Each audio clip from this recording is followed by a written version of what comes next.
सबसे पहले मुझे इस बात की खुशी हुई है कि छत्रपति शिवाजी महाराज का जीवन चरित्र अंग्रेजी में आ रहा है। कभी कभी इतिहास में ऐसा होता है कि image versus reality and ground reality versus perception. Chhatrapati Shivaji Maharaj के बारे में, उनके इतिहास, कार्य, कर्तृत्व के बारे में महाराष्ट्र के बाहर बहुत से लोगों के मन में अनेक गलतफहमियां थी। छत्रपति शिवाजी महाराज का जीवन चरित्र, मैं तो यही कहूंगा कि बचपन से हमारे माता और पिता से भी ज्यादा हमारे हृदय में जिसके लिए स्थान था, उस व्यक्ति का नाम छत्रपति शिवाजी महाराज। वो इसलिए आदर्श है कि आदर्श शासक तो थे, आदर्श पिता भी थे, न्याय निष्ठुर राजा भी थे और कल्याणकारी भी राजा थे, जिसका वर्णन बहुत सुंदर रामदास स्वामी जी ने किया था कि यशवंत, कीर्तिवंत, वरदवंत, सामर्थ्यवंत, जाणता राजा, निश्चयाचा महामेरू, बहुत जनासे आधारू, अखंड स्थितीचा निर्धारू, श्रीमंत योगी। यानी पुत्र कैसा होना चाहिए? हर चीज में अगर अल्टीमेट कोई आदर्श है तो वो शिवाजी महाराज है। और सबसे महत्वपूर्ण बात है कि राजा के रूप में शिवाजी महाराज जी ने जिस प्रकार से कार्य किया, यानी मुझे याद है कि अफजल खान और शिवाजी महाराज के प्रतापगढ़ पर जब भेंट हुई तो अफजल खान ने उनके ऊपर वार किया, तो महाराज ने भी उसके ऊपर अटैक करके, जब उसमें अफजल खान मृत्यु हुआ तो शिवाजी महाराज ने प्रतापगढ़ पर आदेश दिया कि सम्मान के साथ उसकी कब्र यहां तैयार करिए।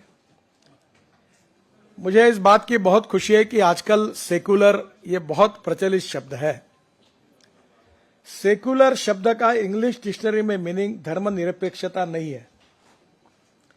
सेकुलर शब्द का मीनिंग है सर्वधर्म समभाव, सब धर्मों के साथ समान न्याय करना, यह सेकुलर शब्द का अर्थ है।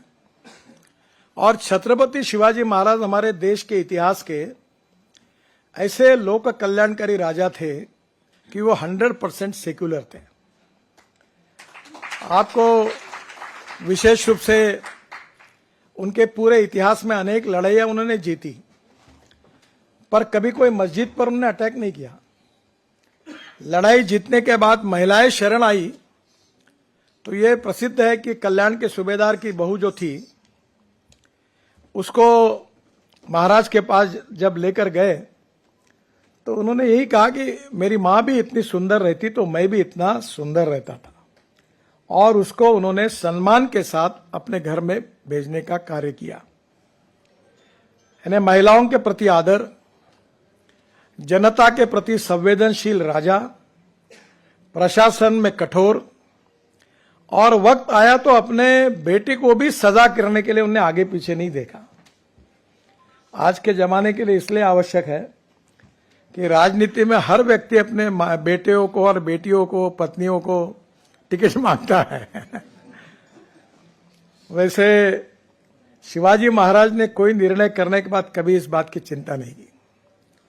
उनके जीवन की विशेषता यह थी कि राजमाता जिजाऊ, इन्होंने जो उनके ऊपर संस्कार किए थे उसके कारण उनका व्यक्तित्व परिपूर्ण था। एक बात मैं अक्सर याद रखता हूं कि व्यक्तित्व, कर्तृत्व और नेतृत्व के बारे में हम परफेक्शन को ढूंढते हैं, पर सच्चाई यह है कि no one is perfect and no one can claim that he is perfect. उत्तम, अधिक उत्तम, सर्वोत्तम अप टू इन्फिनिटी। पर मैं पूरे विश्वास के साथ कह सकता हूं कि छत्रपति शिवाजी महाराज का व्यक्तित्व परिपूर्ण था, एब्सोल्यूट था और पूर्णांक था।